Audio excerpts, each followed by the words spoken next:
Salut à tous, c'est Structural Ostéo, j'espère que vous allez bien. On se retrouve aujourd'hui dans une nouvelle vidéo pour parler du sujet de l'ostéopathie structurelle.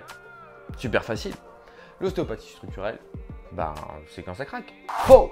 Il existe un tas de fausses idées sur l'ostéopathie structurelle au sein même des professionnels de l'ostéopathie. Beaucoup d'abus de langage sont formulés autour de l'ostéopathie structurelle et j'ai décidé de te faire une vidéo aujourd'hui pour t'expliquer de quoi il s'agit exactement. Si le sujet t'intéresse, on est parti.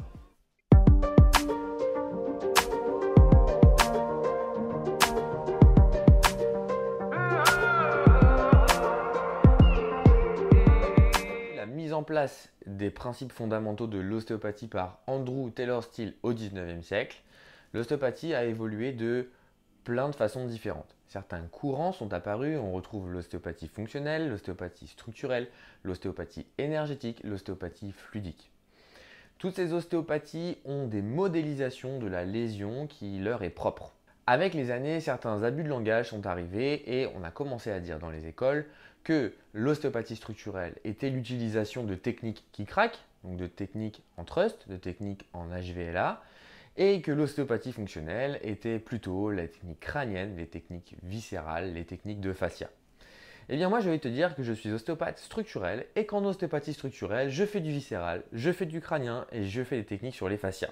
Comment cela se fait? Eh bien tout simplement parce que l'ostéopathie structurelle, c'est pas exactement ce qu'on dit à propos des techniques qui craquent, c'est bien plus complet que ça. C'est un concept à part entière et on parle même de modèle fondamental de l'ostéopathie structurelle. Alors, comment est-ce que ça marche? Quels sont les principes? Sur quoi est-ce que ça se base? L'ostéopathie structurelle se caractérise par une approche mécaniste du corps.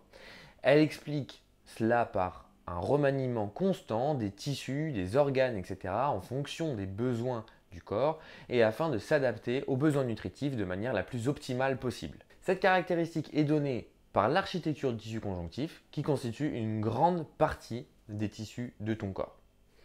Ce tissu conjonctif peut changer d'état, notamment à cause de ton mode de vie ou bien à cause du vieillissement. Cet état peut s'altérer en perdant ses capacités de souplesse et d'élasticité.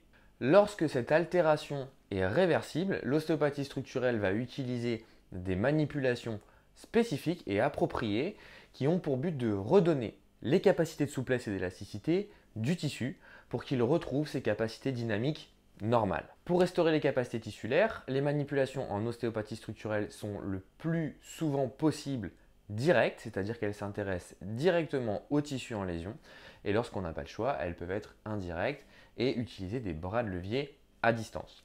Les résultats sont obtenus grâce à deux grands principes. Le premier, c'est la mécanotransduction, c'est le fait que tes tissus changent suite à une sollicitation mécanique, ce qu'on peut utiliser aussi bien en ostéopathie crânienne structurelle où on va chercher une déformabilité du crâne, ou bien au niveau du viscéral par exemple, où on va chercher une déformabilité et des plans de glissement sur le plan viscéral pour restaurer les capacités de souplesse et d'élasticité du tissu. Certains d'entre vous se sont peut-être dit, bon moi je comprends que dalle là, tu as utilisé des mots super compliqués. Du coup je vais te faire un mini résumé de fin avec des mots beaucoup plus simples. En ostéopathie structurelle, pour nous, la structure gouverne la fonction. Pour qu'une fonction soit faisable et sans douleur, il est important que la structure de ton tissu puisse l'accepter, la tolérer, l'effectuer. Pour cela, ce tissu doit avoir des capacités de souplesse et d'élasticité normales qu'il est possible qu'il perde à cause des façons dont il fonctionne ou bien tout simplement par les phénomènes de vieillissement. Ce tissu a la capacité de changer, notamment avec la réalisation de certaines manipulations. Plusieurs voies sont utilisées, des voies réflexes ou des voies simplement mécaniques, de la mécanotransduction. C'est le fait que ton corps transforme des informations mécaniques pour les transformer en réactions chimiques. Le but de l'ostéopathie structurelle est donc de restaurer la qualité de la structure du tissu et c'est pour ça qu'on parle d'ostéopathie structurelle. C'est bien plus simple qu'il n'y paraît.